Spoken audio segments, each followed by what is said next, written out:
ஓம் சாந்தி.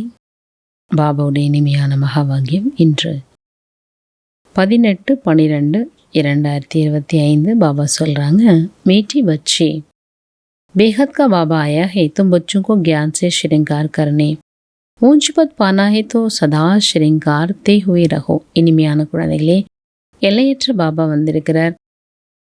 குழந்தைகளாகி உங்களை ஞானத்தின் மூலமாக ஸ்ரீங்காரம் செய்வதற்கு.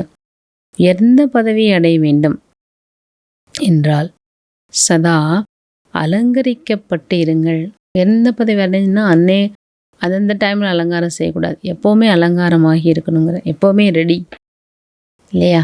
அந்த மாதிரி எப்பொழுதுமே குணங்களால் சக்திகள்னால அலங்கரிக்கப்பட்டிருக்கணும். கின் வச்சோங்கோ தேக்கர் பேகத்கா பாப் बहुत खुश होते हैं. கேள்வி, எந்த குழந்தைகளை பார்த்து எல்லையற்ற பாபா மிகவும் குஷி அடைகிறார்?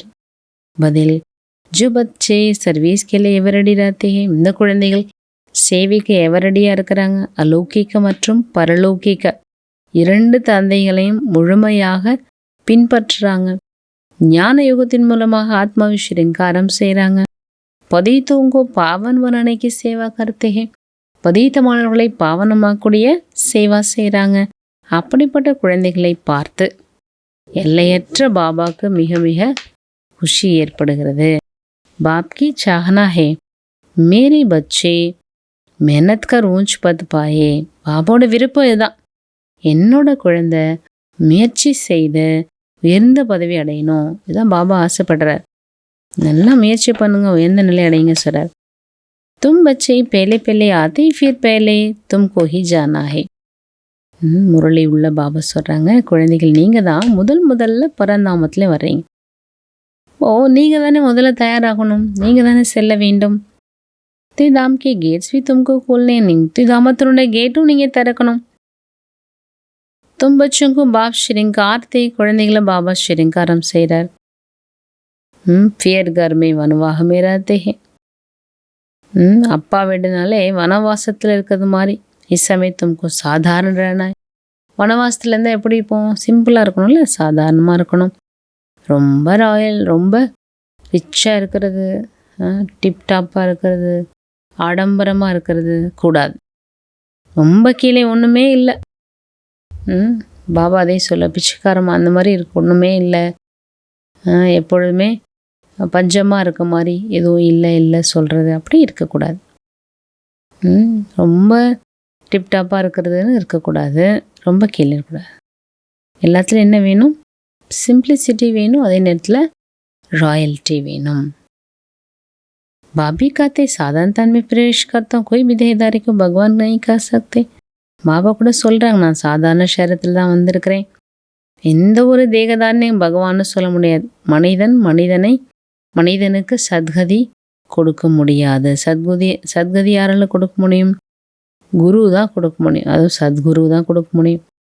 மனிதர்கள் 60 வருஷத்துக்கு அப்புறம், 60 வயசு ஆன பிறகு வானப்பிரஸ்தம் எடுத்துக்குவாங்க, பிறகு குருமார்கள்ட்ட போவாங்க. இது கூட ஒரு பழக்கம் இருக்குல்ல, அதெல்லாம் இப்போ உள்ள இதை வச்சு தான் அந்த பழக்கம் வருது. அதுதான் பின்னாடி பக்தி மார்க்கத்தில் அந்த மாதிரி குருமார்கள்ட்ட போகக்கூடிய பழக்கம் வருது. பாப் காத்தே ஹே மே தும்கோ ராஜாவுக்கு ராஜா பனாத்தாம் சொல்கிறாங்க, நான் குழந்தைகளாகி உங்களுக்கு ராஜயோகம் கற்றுக் கொடுக்குறேன், ராஜாவுக்கெல்லாம் ராஜாக்கிறேன். இது ராஜயோகம், நீங்கள் கற்றுக்கொண்டிருப்பது ராஜயோகம். அபி तो மூலவதன் சூக்ஷ்மவதன் ஸ்தூலவதன் கோ ஜான் கை. இப்போ நீங்கள் மூலவதனம், சூக்ஷ்மவதனம், ஸ்தூலவதனத்தை தெரிஞ்சிட்டீங்க. இத்தனை சோட்டி ஆத்மா கேசி பாட் பஜா, எவ்வளோ சின்னஞ்சிறி ஆத்மா எப்படி நடிக்குது பாருங்க. ஏன்னா இது ஆனதாக்கப்பட்ட ஒரு நாடகம். இதுதான் என்ன சொல்கிறோம்? அனாதி அவிநாஷி ட்ராமா சுழன்று கொண்டே இருக்கும். இதில் சந்தேகத்துக்கான எந்த விஷயம் கிடையாது. பாபா சிருஷ்டினோட ஆதி மத்திய அந்திமத்தில் ரகசியம் புரிய வைக்கிறார். நீங்கள் சுதர்ஷன சக்கரதாரி குழந்தைகள். உங்கள் புத்தியில் முழு சக்கரமும் சுற்றுது இல்லையா? சக்கரத்தை எவ்வளோ சுற்றுறீங்க அவ்வளோ பாவம் என்ன ஆகும்? குறைஞ்சிடும். சக்கரத்தை நினைக்க நம்ம இப்படித்தான் இருந்தோம் அப்படின்றத புரிஞ்சுக்கும். மற்றபடி ஸ்ரீகிருஷ்ணா சுதர்ஷனம் சக்கரை சுற்றி ஹிம்சை பண்ணார், அசுரர்களை தலையை வெட்டினார், அதெல்லாம் எதுவும் கிடையாது. ஸ்ரீகிருஷ்ணா பிறக்கிறது சத்தியுகத்தில், அங்கே இம்சைக்கான விஷயமே கிடையாது. அங்கே யாரையும் அவர் தலை வெட்டுறதெல்லாம் இல்லை, யாரையும் கஷ்டப்படுத்துனது இல்லை. எந்த காம விகாரமும் கிடையாது அவர்கிட்ட. डबल अहिंसावादी। इस समय तुम्हारी 5 विकारों से युद्ध चलती है। இந்த நேரம் உங்களுடையது 5 விகாரத்தின் மேலே யுத்தம் நடக்குது. பாக்கி அவருக்கு யுத்தக்கு மற்றபடி யுத்தத்தோட விஷயம்லாம் எதுவுமே கிடையாது. பாபா சொல்கிறாங்க, இந்த ஆன்மீக படிப்பு மிகவும் உன்னதமானது. உலகாயுத படிப்பை விட இது மிகவும் உயர்ந்தது. உலகாயுத படிப்பு மூலமாக இந்த பதவியெல்லாம் கிடைக்காது. ஆன்மீக படிப்பு மூலமாக தான் அந்த உயர்ந்த பதவி கிடைக்கும். உயர்ந்திலும் உயர்ந்த நிலை என்பது லக்ஷ்மி நாராயண ஆகுவது இல்லையா? ये भी है तो मनुष्य परंतु दैवी गुण धारण करते। மனிதர்கள் இதை அடையிறதுக்கு முயற்சி பண்ணுறாங்க. தெய்வீக குணத்தை தாரணா செய்யணும் இல்லையா? தெய்வீக குணத்தை தாரணா செஞ்சால் தேவதான்னு சொல்ல முடியும். மற்றபடி 8-10 புஜமுடையவங்க அவங்க தான் தேவதா, அதெல்லாம் எதுவும் கிடையாது. தேவதைன்னாலும் மனிதர்கள் போல தான் இருப்பாங்க. பக்தியில் காட்சி கிடைக்குது, திடீர்னு மகாலட்சுமி காட்சி கிடைக்குது, விஷ்ணுவோட காட்சி கிடைச்சா 4 புஜங்களோட தெரிகிறார் இல்லையா? அப்படிலாம் எதுவும் கிடையாது. தேவதைன்னா 4 புஜம் இருக்குது, 8 புஜம் இருக்குது, அதெல்லாம் கிடையாது. காட்சி கிடைச்சோன்னே என்ன ஆயிடுறாங்களாம், பக்தர்கள் அப்படியே அழ ஆரம்பிச்சிடுறாங்க. துக்கத்துலேயும் அழறாங்க, சுகத்துலேயும் அழறாங்க. ஆனந்தமாயிடுது, அதுலேயும் அழுக வந்துடுது. சில துக்கத்தில் அழறாங்க, அப்படி கண்ணீர் விடுறாங்க. பாபா சொல்றார், கண்ணீர் விட்டா, துக்கத்தில் கண்ணீர் விட்டா ஃபெயில். சொல்லப்படுதுல, அம்மா மறை தோபி ஹல்வா காவும். அம்மா இருந்தால் கூட हलवा சாப்பிடுங்க. आजकल तो बाबे में भी कोई बीमार पड़ते वह मरते तो बीके को भुलाते। இன்றைக்கெல்லாம் பாம்பேயில் கூட இன்னைக்கு காலத்தில் பாபா சார் யாருக்கா உடம்பு சரியில்லை இல்லை இறந்து போயிடறாங்கன்னா பீக்கே கூட கூப்பிட்றாங்க. நீங்கள் வாங்க, கொஞ்சம் யோகா பண்ணுங்கள், சாந்தி தானம் கொடுங்க, உங்களோட வைப்ரேஷன் அவங்களுக்கு ஹீல் ஆகட்டும், நல்லாகட்டும், அப்படி சொல்கிறாங்க.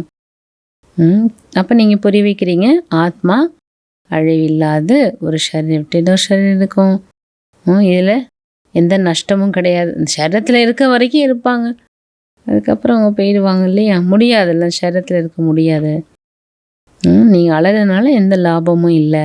கத்தை இன்கோ கால் காகையா சொல்கிறாங்க, காலன் சாப்பிட்டாரு இறந்து போயிட்டாருன்னு அவ்வளோதான், முடிஞ்சிட்டு. காலன் சாப்பிட்றதுன்றதான் ஒன்றும் கிடையவே கிடையாது. எப்படி சாப்பிடுவார்? சரீரத்தை விட்டு ஆத்மாவை எடுத்து சரீரத்தை டிஸ்போஸ் பண்ணிடுறோம், அதை எரிச்சிடுறோம். ஆத்மா அடுத்த சரீரத்துக்கு போயிடுது. ஆத்மா ஆப்பே शरीर छोड़ जाते। ஆத்மா என்ன பண்ணுது, தானே சரீரம் விட்டு போய் இன்னொரு சரீரம் எடுத்துருது. அச்சா, சத்திய பாபி தும்கு 21 ஜென்மோं का वर्षा देते। சத்திய தந்தை பாபா மட்டும்தான் உங்களுக்கு 21 ஜென்ம ஆஸ்தி கொடுக்குறார். பாரதம் சத்திய கண்டமாகுது. பாபா சத்திய கண்டம் உருவாக்குறார். இப்போ பொய்யான கண்டம் யார் உருவாக்குறா? பஞ்சவிகாரம் என்ற ராவணன். ராவணன் பாருங்க, இவ்வளோ பெரிய பூதம் செஞ்சு அவரை எரிக்கிறாங்க இல்லையா? ஏன்னா அவர் நம்பர் 1 எதிரின்றார் பாபா. மனிதர்களுக்கு இது கூட தெரில, எப்போ இந்த ராவண ராஜ்யம் ஆரம்பமானது, ஏன் இதை எரிக்கிறாங்க? பாபா புரிய வைக்கிற, அரை கல்பம் ராமராஜ்யம், அரை கல்பம் ராவண ராஜ்யம். மற்றபடி ராவணன்னு தனி பொருளெல்லாம் கிடையாது. அவரை அடிக்கிறது எல்லாமே செய்கிறாங்கல்ல. இந்த நேரம் முழு உலகத்துலேயும் ராவணோட ராஜ்யம் நடக்குது அப்படின்னா எல்லாருக்குள்ளேயும் அந்த அசுர குணங்கள் இருக்குது, வியாபித்து இருக்குது. அச்சா, இன்னைக்கு பாபா தாரணைக்கு சொல்கிறாங்க, சுதர்ஷன் சக்கர ஃபிராத்தை பாபோங்கோ பஷ்பம் கரணா. முதல் விஷயம், சுதர்சன் சக்கரத்தை சுழற்றி பாவங்களை பஷ்பம் செய்ய வேண்டும். ஆன்மீக படைப்பு மூலமாக தன்னோட பதவியை சிரேஷ்டமானதாக ஆக்கிக்கொள்ள வேண்டும். எந்த ஒரு பரிஸ்திதி பிரச்சனையிலும் கண்ணீர் வடிக்கக்கூடாது, அழக்கூடாது. இரண்டாவது விஷயம், வானப்பிரஸ்த அவஸ்தாவில் இருக்க வேண்டிய நேரம். இந்த நேரம் வானப்பிரஸ்த நிலையில் இருக்க வேண்டும். ஆகையினால் வனவாசத்தில் மிகவும் சாதாரணமாக இருக்க வேண்டும். ரொம்பவும் டிப்டாப்பாக உயர்ந்த நிலை இருக்கிறது அப்படி கூடாது, ரொம்ப கீழே இருக்கிறது ஒன்றுமே இல்லை அப்படி இருக்கக்கூடாது. ரெண்டும் தவறு. வாபஸ் செல்வதற்கு ஆத்மாவை சம்பூர்ண பாவனமாக ஆக்க வேண்டும். वरदानम सदा मूल होने की विशेषता से संपर्क और सेवा में सफल होने वाले சஃபலதா மூரத் பவ.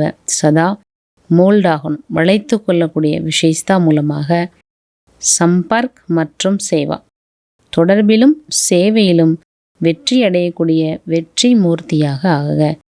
எந்த குழந்தைகள் தன்னை வளைத்து கொள்ளக்கூடிய விசேஷத்த உடையவங்களா இருக்காங்க, அவங்க சகஜமாகவே என்ன ஆயிடுவாங்க, கோல்டன் ஏஜோட ஸ்டேஜுக்கு வந்துடுவாங்க. வளைச்சிக்கிட்டோம்னாலே கோல்டு ஆகிடுவாங்க. மோல்டு ஆனாலே கோல்டு தான். ஜெய்சே சமயம் எப்படி நேரம், எப்படி சூழ்நிலை, அதுக்கு தகுந்தாற்போல தன்னுடைய தாரணைகள் என்ன பண்ணுவாங்க, பிரத்யக்ஷம் செய்து கொண்டு என்ன பண்ணுவாங்க, மோல்டு ஆக்கிக்குவாங்க, வளைச்சிக்குவாங்க. மோல்டு ஆகக்கூடியவங்க தான் ரியல் கோல்டுன்றார், உண்மையான தங்கம். இப்படி சாக்கார் பாபாவுடைய விசேஷத்தா பார்த்துருக்கீங்கள்ல. எப்படி நேரம், எப்படி சூழ்நிலை, எப்படி ஆட்கள் இருக்காங்க, எப்படி ரூபமோ அப்படி பாபா தன்னை மாற்றிக்குவார். ஸோ அந்த மாதிரி நீங்கள் ஃபாதர் பண்ணுங்கள். இப்போது சேவை மற்றும் சம்பர்க், சேவையிலும் சரி தொடர்பிலும் சரி அனைத்திலும் சகஜமாகவே வெற்றி மூர்த்தியாக ஆகிவிடலாம். ஸ்லோகன்: எங்கே சர்வசக்திவான் பாபா இருக்கிறார் அங்கே நிர்விக்னம், எந்த ஒரு தடையும் இல்லாமல் வெற்றி துணையாக இருக்கும். ஜஹா சர்வசக்திவான் ஹே சர்வசக்தியா ஹே வஹா நிர்விக்ன சஃபலதா சாத் ஹே. தடைகளற்ற வெற்றி என்பது துணையாக. எங்கே சர்வசக்திகளும் இருக்குதோ, எங்கே சர்வசக்திகளும் இருக்கிறதோ அங்கே தடைகளற்ற வெற்றி என்பது துணையாக இருக்கும். தடை வெற்றியெல்லாம் இல்லை, தடையே இருக்காது. பாபா இன்னைக்கு அவ்வியக்த இஷாரை சொல்கிறாங்க. இப்பொழுது சம்பன்ன மற்றும் கர்மாத்தீத்த நிலை அடைவதற்கான ஈடுபாட்டை அதிகப்படுத்துங்கள். அந்த துன் வேணும். ஜெய்சி சாக்கார் में आने जाने की सहज प्रैक्टिस हो गई. இப்படி பாருங்கள், சாக்காரத்தில் வர்றது போகிறது நமக்கு ப்ராக்டிஸ் ஆயிடுச்சு. அதுபோல் ஆத்மாக்கு தன்னுடைய கர்மாத்தீத்த அவஸ்தால் இருக்கிறதுக்கான பயிற்சி வேணும். ஆத்மாக்கு என்ன பயிற்சி தேவைப்படுது? கர்மாத்தீத்த அவஸ்தாக்கு போகணும். அபிபி கர்மயோகிவன் கர்மே அவ்வப்பொழுது கர்மயோகி ஆகிட்டு கர்மாவில் வாங்க. கர்மா சமாப்தமாயிடுச்சு, பிறகு கர்மாத்தீத்த அவஸ்தாவில் இருக்கும். கர்மா சமாப்தமாயிடுச்சு, இப்போ கர்மாத்தீத்த அவஸ்தாவில் இருக்கணும். இதனோட அனுபவத்தை நீங்கள் சகஜமாக்கணும். வேலை முடிஞ்சிடுச்சு, तो कर्म समाप्त हुआ, फिर कर्मातीत அவஸ்தா. கர்ம யோகி ஆகிட்டு செயலில் வர்றோம், அப்புறம் இன்னொரு செயலேருந்து விடுபட்டுறணும். இந்த அனுபவம் நமக்கு சகஜமாக ஏற்பட்டு கொண்டே இருக்கணும். சதா லட்சியம் ரேகி கர்மாத்தீத் அவஸ்தா में रहना, சதா லட்சியம் இருக்கணும், கர்மாத்தீத் அவஸ்தாவில் நான் இருக்கணும். நிமித்த மாத்திரம் கர்மா செய்வதற்கு கர்ம யோகியாங்க, பிறகு கர்மாத்தீத்த நிலைக்கு போயிடுங்க. ஓம் சாந்தி.